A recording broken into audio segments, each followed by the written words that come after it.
My name is Lauren Calloway. I am 22 years old.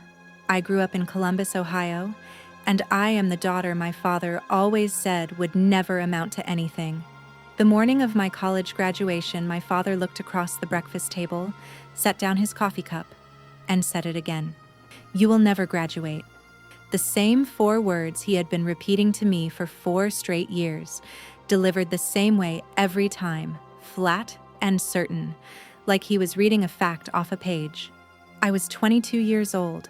I was wearing a blue cap and gown.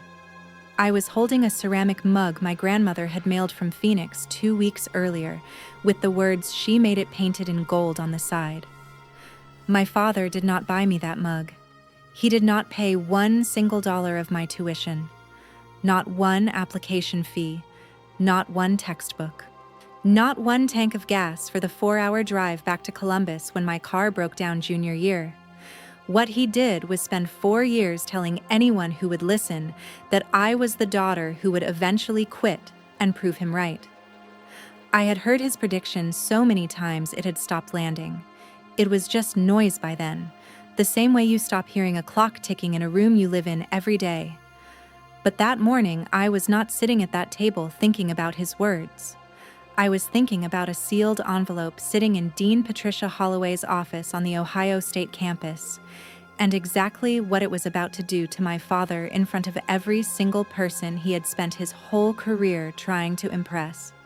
What none of them knew, what I had not told one person outside of my grandmother, was that Dean Holloway had already agreed to the plan 8 months ago. Today was finally the day it was going to happen.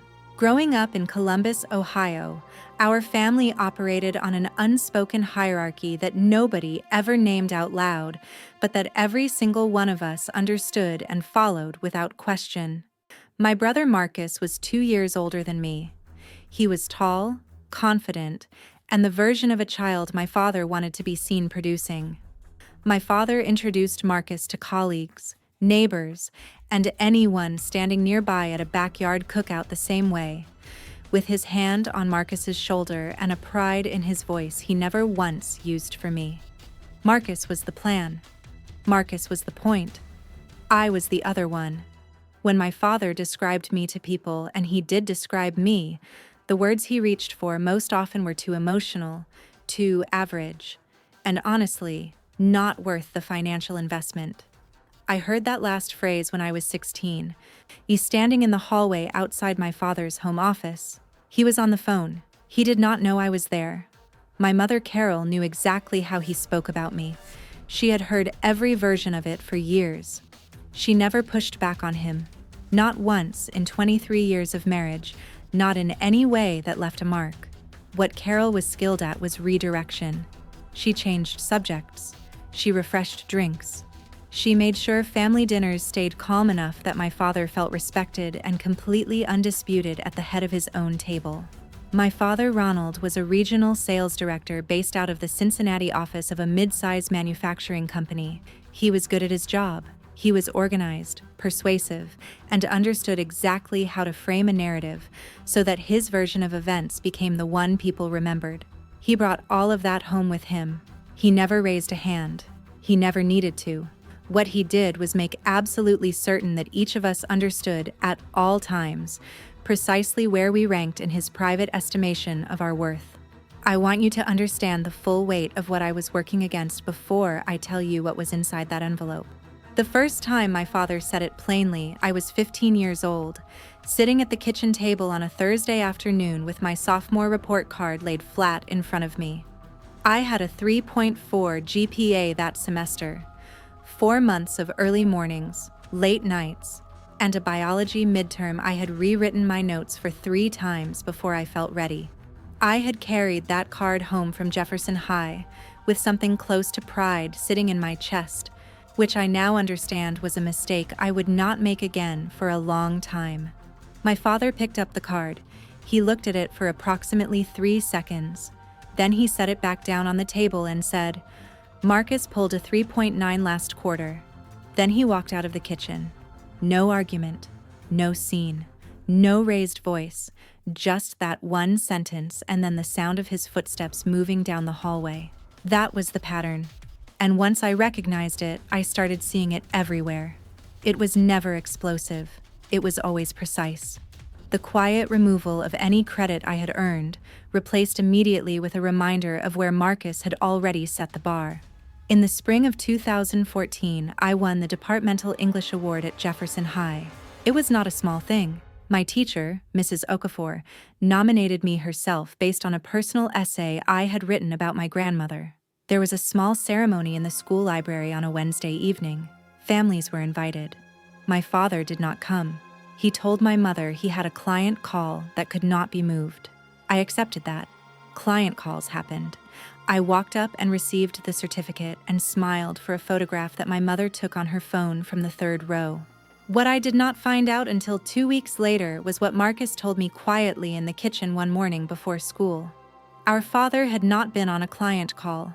He had left work early that Wednesday to drive 40 minutes across Columbus to watch Marcus play a club soccer match. Same evening, same time, different child. I took the award certificate home and put it on my desk. I told myself someone would notice it eventually.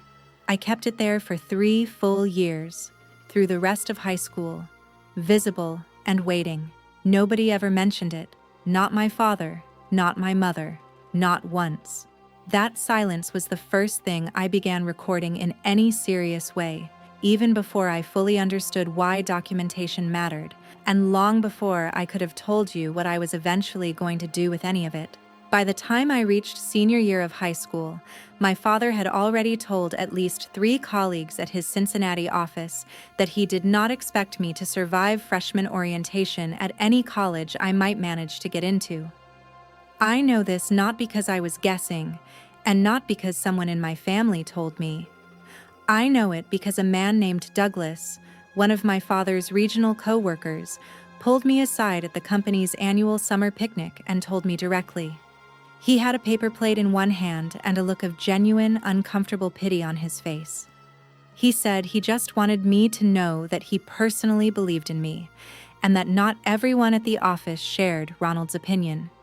He said it carefully, the way people do when they are trying to be kind without openly criticizing someone they still have to work alongside every Monday morning. That was June 2015. I was 17. I drove home from that picnic, sat on the edge of my bed, and wrote down everything Douglas had said, word for word, in a plain spiral notebook I kept pushed to the back of my closet shelf behind a stack of old textbooks. I wrote the date at the top of the entry. I wrote Douglas's name. I wrote my father's name. I wrote the location and the approximate time of the conversation. Then I kept going. That same year, while telling me directly that there was simply no room in the family budget for any kind of college preparation on my behalf, my father paid $1,800 to enroll Marcus in a private college prep program run out of a tutoring center in Dublin, Ohio. 8 weeks of weekend sessions, practice testing, and one-on-one coaching with a former admissions counselor. I did not find out the amount until November 2015, when I pulled open the kitchen utility drawer looking for a pen and found the receipt tucked underneath a takeout menu. The program name was printed clearly across the top. Marcus Calloway was printed on the next line. $1,800 was printed at the bottom with my father's signature beside it. I stood in that kitchen for about 30 seconds.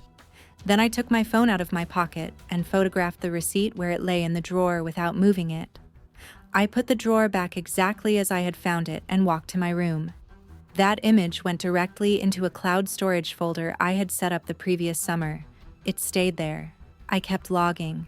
Every time my father repeated his prediction to someone outside our immediate family, I added an entry to that notebook.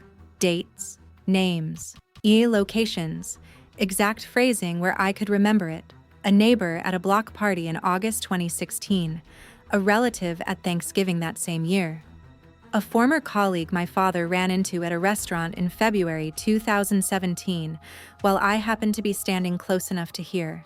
By the time I enrolled at Ohio State in the fall of 2018, I had 14 separate logged entries in that notebook and 3 photographs saved in cloud storage.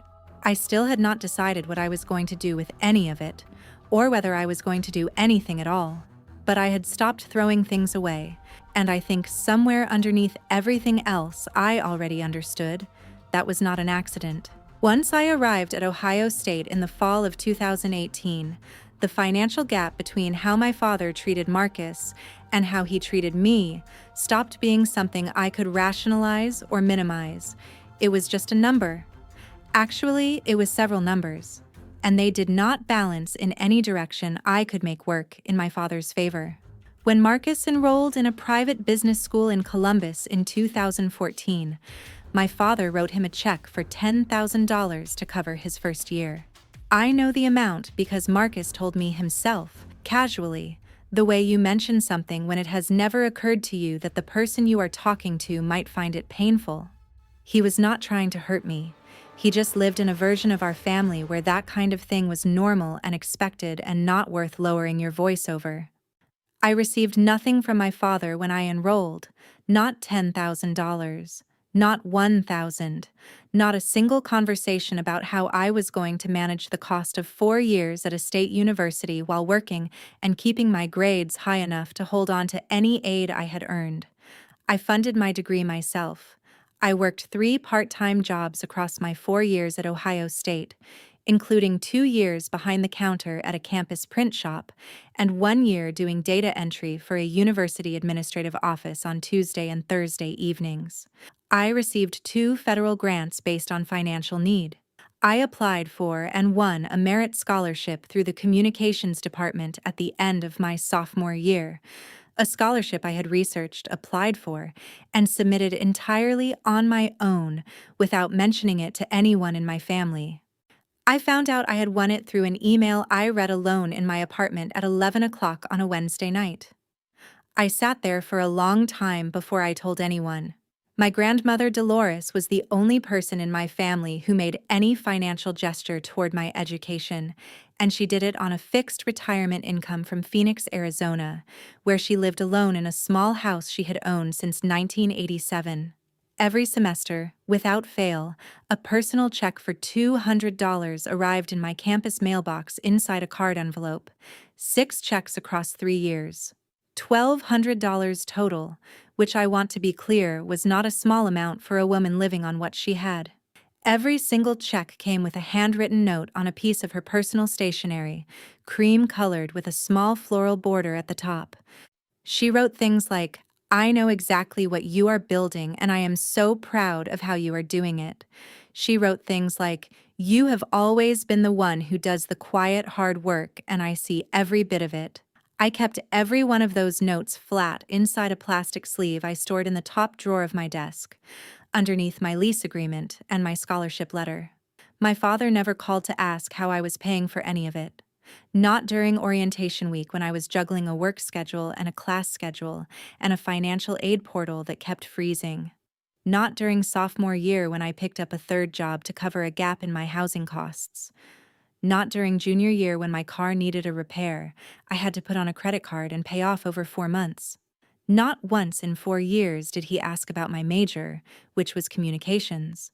Not once did he ask about a professor, a project, a grade, or a campus event. The only time my education came up in conversation with my father was when he was using it as a vehicle for his prediction. Another opportunity to note that he did not expect the story to end well. I kept a running document on my laptop tracking all of it: the scholarship amount, the grant totals, the jobs and their hourly wages, and the approximate hours per week I worked across each semester. The 6 checks from my grandmother with their dates. The $10,000 my father had given Marcus in 2014. The $1,800 for the prep program in 2015. The 14 notebook entries with their dates and names. By senior year, that document was 4 pages long. I had still not shown it to a single person, not a roommate, not a friend, not even my grandmother, who had contributed more to my education than anyone else in my family, and who I spoke to on the phone every Sunday without fail. I was not ready yet, but I was getting close. The no-return moment came on a Saturday evening in February of my senior year, at a family dinner in my parents' Columbus home that I had driven 2 hours to attend because my mother had asked me to come, and I still, even then, kept showing up when she asked. I had just found out that week that I was going to graduate in May with a 3.6 GPA and a distinction in communications. 4 years of 3 jobs and federal grants and Sunday phone calls with my grandmother and late nights in the campus library had produced something real and documented and mine. My grandmother Dolores had called me the evening I found out. She cried so hard with pride that she could barely get a full sentence out for the first 2 minutes of the call. I sat on my apartment floor and listened to her and felt something settle in my chest that I had been waiting a long time to feel. I made the mistake of bringing it to the dinner table. I do not know exactly what I was hoping for. I think some part of me still believed that a 3.6 and a formal distinction might finally be the combination that landed differently with him. That this time the number would be enough to make him set down whatever narrative he had been carrying about me for the past 22 years. I told them I was graduating in May with a 3.6 GPA and a distinction in my department. My father set down his fork. He looked at me for a moment. Then he said, "Well, let us see if you can hold an actual job, because an Ohio State degree is not going to impress anyone in my circle." My mother looked down at her plate. Marcus said nothing. He kept eating. I finished the dinner. I drove home. I did not cry in the car, which surprised me, but I think I had simply run out of the particular kind of hurt that produces tears over my father's words. What I felt instead was something quieter and more final, a door closing in a room I had been standing in my whole life. That night, I called my grandmother and told her exactly what my father had said, word for word, the same way I had always reported things to her, precisely and without editorializing. She was quiet on the other end of the line for a long moment, long enough that I checked once to make sure the call had not dropped. Then she said she needed to tell me something. She said she had been working on something for the past 8 months, when that she had not told me about it because she needed to be certain it was ready before she did, and that she needed me to trust her completely. I told her she was the only person in my family I had ever trusted completely, and that was not going to change tonight. That phone call was the beginning of everything I am about to tell you. My grandmother's plan was not something she had put together in a weekend after an emotional phone call. She had been developing it since the previous summer, 8 months before that February dinner, when my father had called her directly to discuss, in his words, his concerns about my academic future. My father had called his own mother to tell her he did not expect me to finish college. What he did not know was that Dolores Jean Whitmore had an auto-recording feature on her phone that she had set up 2 years earlier after a difficult conversation with a contractor who later denied everything he had said. She was not careless with technology. She was a retired school librarian from Mesa, Arizona, 71 years old, and the most methodical, detail-oriented person I have ever known in my life. She cataloged things, she kept records. She understood that the difference between a story and a provable fact was documentation. She saved the full conversation with my father to a thumb drive the same day it happened. Then she began making a plan. Over the 3 weeks following our February phone call, she mailed me a large manila folder in 2 separate padded envelopes, each sent with tracking and signature confirmation. Inside was the thumb drive containing the recorded call. Inside was a set of her 6 personal checks, each one photocopied alongside its corresponding bank deposit record, showing the date and amount cleared. Inside was a notarized letter she had written and signed before a notary in Mesa, addressed directly to Dean Patricia Holloway at Ohio State. It explaining in precise and careful language what she had observed over the course of my education and what she was submitting as supporting evidence. And inside was one photograph. It was taken at my high school graduation in 2015. My grandmother had not been there in person that day, but my mother had taken photographs and shared them in a family group message afterward.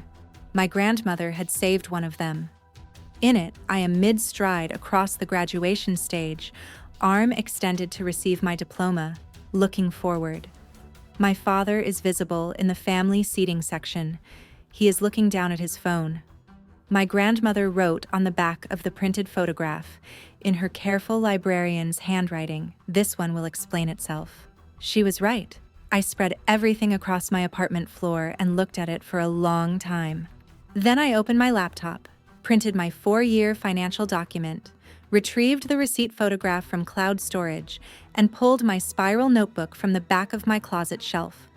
I organized everything into the order my grandmother had specified in a handwritten instruction sheet she had included at the front of the folder.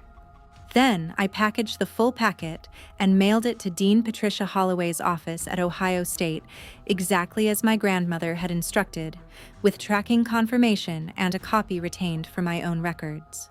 What I did not know was exactly how the dean planned to use any of it, or when, or what form it would take when it finally happened.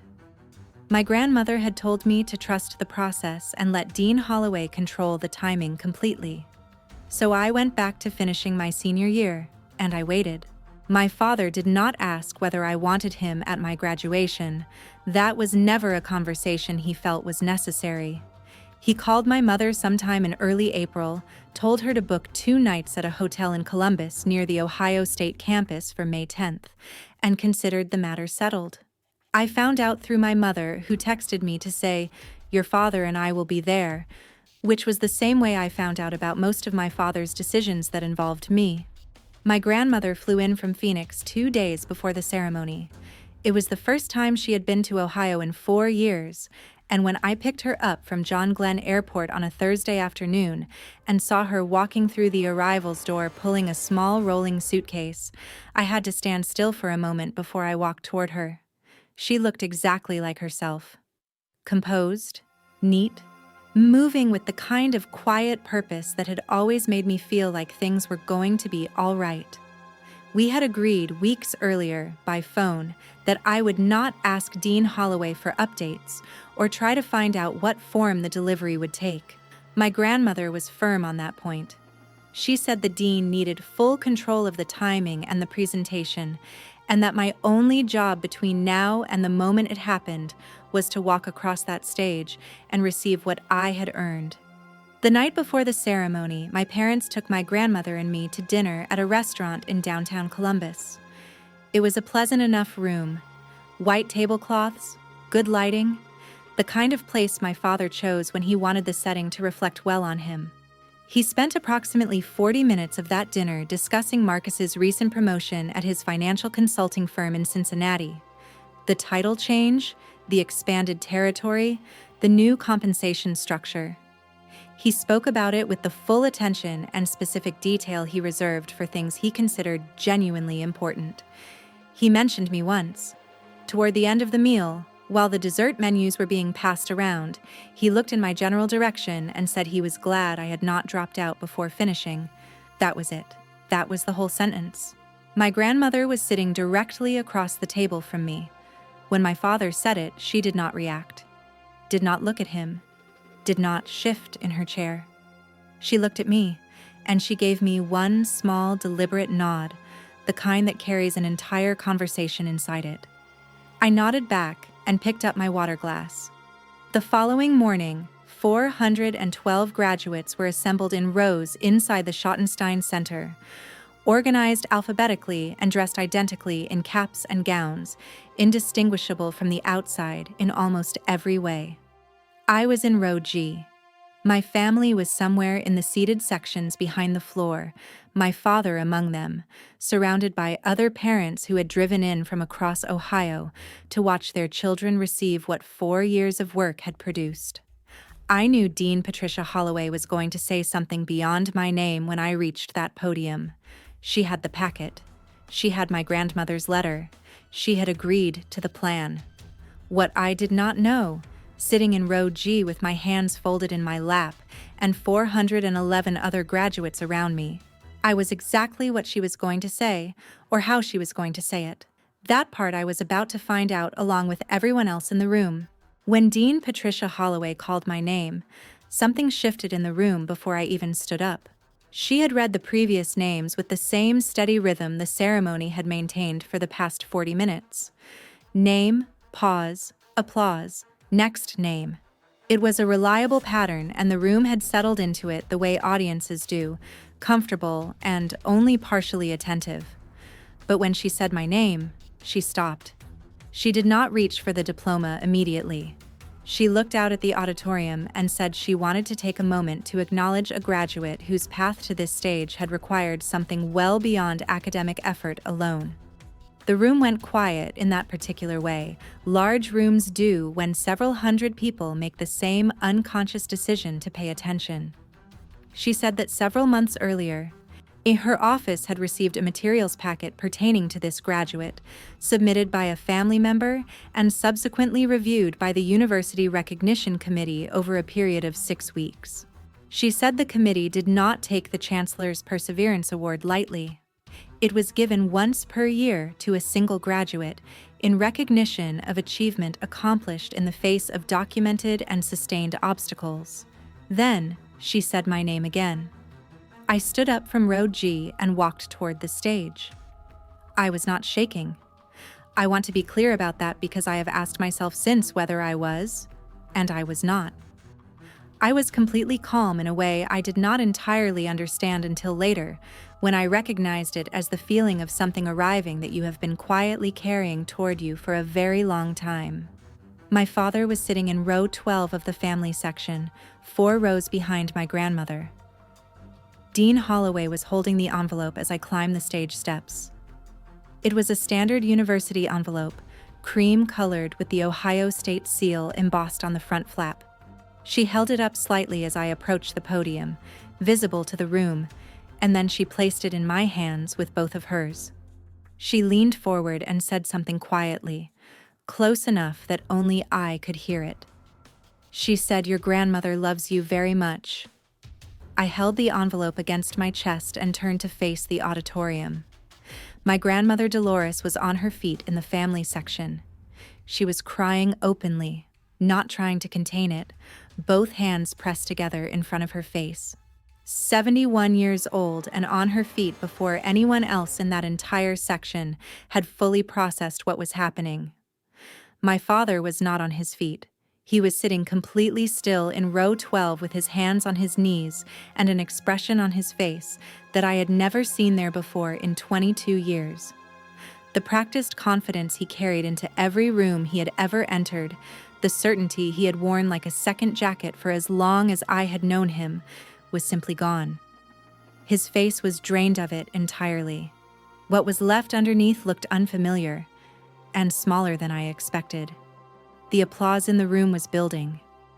People were standing in sections across the auditorium, the way audiences do when something unexpected and human interrupts the formal rhythm of a ceremony and reminds everyone in the room why they came.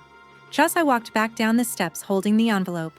Inside it, when I opened it later in my seat with shaking hands, I will now admit to, was the official Chancellor's Perseverance Award letter on university letterhead. Behind it was a single-page summary document, a condensed version of the submitted packet my grandmother and I had assembled, reduced to its essential facts and figures, and presented in clean institutional language that made 4 years of silence and 3 jobs and 14 notebook entries look exactly like what they were. Behind that was a handwritten note on Dean Holloway's personal stationery. It said that the committee had been moved by what they reviewed, and that it was the unanimous opinion of every member present that this award had found exactly the right recipient. My mother had reached over and put her hand on my father's arm at some point during the applause. He did not move. He did not lean toward her. He did not look around at the people near him who were still clapping. He sat with his hands on his knees and looked at the stage where I had just been standing. And whatever was happening behind his eyes, I cannot tell you with certainty, but I know what it looked like from where I was sitting. It looked like a man finally understanding that the story he had been telling about his daughter for 22 years had just been contradicted in front of 400 witnesses by a university dean holding a sealed envelope. I walked back to my seat in row G without looking at him once on the way. I sat down and held the envelope in my lap and looked straight ahead while the ceremony continued around me. That was the moment I had been quietly constructing for years, through every logged entry and every cloud-saved photograph and every Sunday phone call with my grandmother. I had not known it would have a name. I had not known it would have a stage. I had not known it would feel, in the end, less like revenge and more like the simple, solid weight of the truth finally landing exactly where it was always supposed to go. After the ceremony, while graduates and families were gathered in the courtyard outside the Schottenstein Center taking photographs and finding each other in the crowd, my father located me near a concrete planter about 30 feet from the main doors. He walked toward me with the energy of a man who had spent the last 2 hours preparing what he wanted to say and was not interested in waiting any longer to say it. He told me we needed to talk. I told him I agreed, and that I had exactly one thing to say before he started. He stopped. I was not raised to speak to my father that way, and I think the unfamiliarity of it held him in place long enough for me to continue. I told him I was not there to argue. I was not there to perform a confrontation or to make a scene in a courtyard full of people in caps and gowns. I said what I had to say in a normal, level voice with my hands at my sides. I told him that for 22 years I had worked entirely without his support, his encouragement, or his belief in any form, and that I had kept a documented record of every instance of that absence. Dates, names, amounts, exact phrases, specific occasions. The dean had that record. The university held a copy in their recognition committee files. My grandmother kept the full original packet in her home in Phoenix. I was not telling him this to threaten him. I told him that plainly. I was not asking him to apologize, because an apology at this point in the timeline was not something I needed in order to move forward with my life. What I wanted him to understand, and I looked at him directly when I said it, was that the version of me he had been describing to colleagues, to my mother, and to his own mother for the past 2 decades was not the person standing in front of him. It had never been that person. The record now existed in a university archive that said so. Then I told him I wished him well. I meant it. That is the part I think surprised him most, and honestly it surprised me a little too, but it was true. I was not standing there full of anger. I was standing there full of something that felt much more like completion. I turned and walked back to where my grandmother was waiting near the courtyard entrance. She took my arm and we walked out together. I did not look back. My father called 3 times in the following week, then twice the week after. I did not return any of the calls. I did not block him. I simply let the phone ring and kept building my life in the time I had always spent managing his opinion of me. After 3 months, I sat down and wrote him a letter, printed, not handwritten, because I wanted it to be legible and permanent. It stated plainly the terms under which I was willing to have a relationship going forward, what I expected, what I would not accommodate, and what the boundary was if those terms were not respected. There was no anger in that letter. I had proofread it 4 times specifically to make certain of that. I mailed it with tracking confirmation, the same way my grandmother had taught me to send anything that mattered. In the months following graduation, I packed what I owned into a rented cargo van and drove to Austin, Texas, where I had accepted a communications coordinator position with a nonprofit that worked on housing access programs across Central Texas. It was real work, purposeful work, and I had earned the role through 3 rounds of interviews without asking anyone in my family for a reference or a phone call or a connection. My grandmother flew out from Phoenix the weekend I moved in, 71 years old, rolling her small suitcase through Austin Bergstrom Airport with the same composure she carried everywhere. We spent 3 days together assembling furniture, organizing shelves, and figuring out which direction the afternoon light came from so we could arrange the main room accordingly. On the last morning before her flight home, she reached into her carry-on bag and set something on my kitchen counter. It was a ceramic mug, cream-colored, slightly larger than the one she had mailed me before graduation, with the words, "You made it," painted on the side in gold. I stood there and looked at it for a moment. It was the same phrase she had written on every one of those 6 personal checks across 3 years of college, the same quiet declaration she had been making on my behalf since before I had the capacity to make it for myself.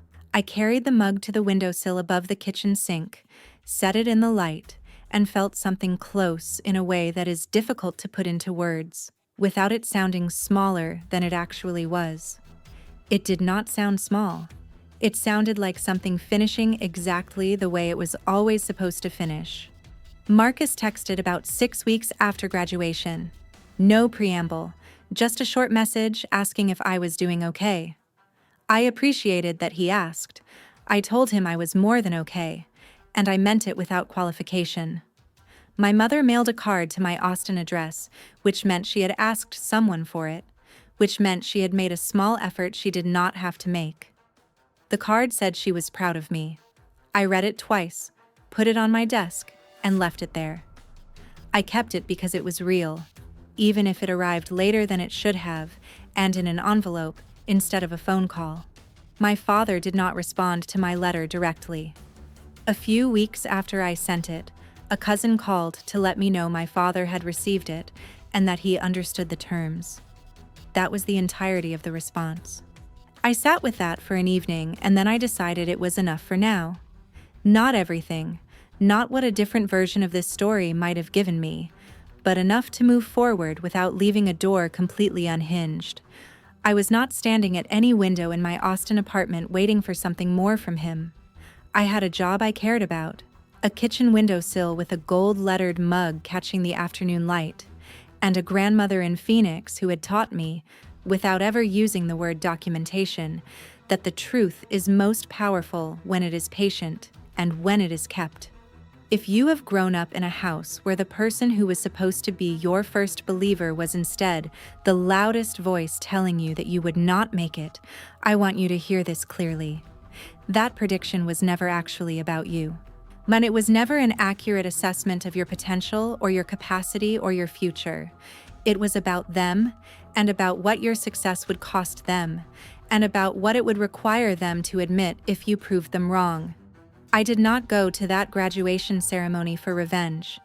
I went because I had earned the right to be there, and because 4 years of 3 jobs and federal grants and Sunday phone calls with my grandmother had produced a diploma with my name on it, and I was going to walk across that stage and receive it. The envelope was not a weapon. I want to be precise about that. It was documentation. It was the organized, dated, verified truth about what my education had actually looked like. You all assembled carefully by 2 people who understood that facts presented calmly in the right setting carry more weight than anything delivered in anger. There is a real and important difference between those 2 things, and my grandmother understood it better than anyone I have ever met. She understood that truth delivered quietly, clearly, and in front of the right witnesses lands harder and stays longer than anything shouted across a dinner table ever could. So if your effort is being dismissed right now, if someone in your life is telling you that you will not finish, or will not succeed, or are not worth the investment, I am asking you to start writing things down. Dates, names, amounts, exact words. You do not need to know yet what you are building toward. I did not know either, not for years. You just need to begin keeping the record. Because the record has a way of becoming exactly what it needs to be when the moment finally arrives.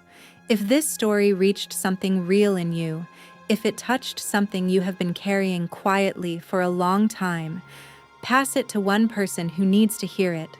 You probably already know who that person is. The mug is still on my kitchen windowsill in Austin. The morning light still finds it the same way every day.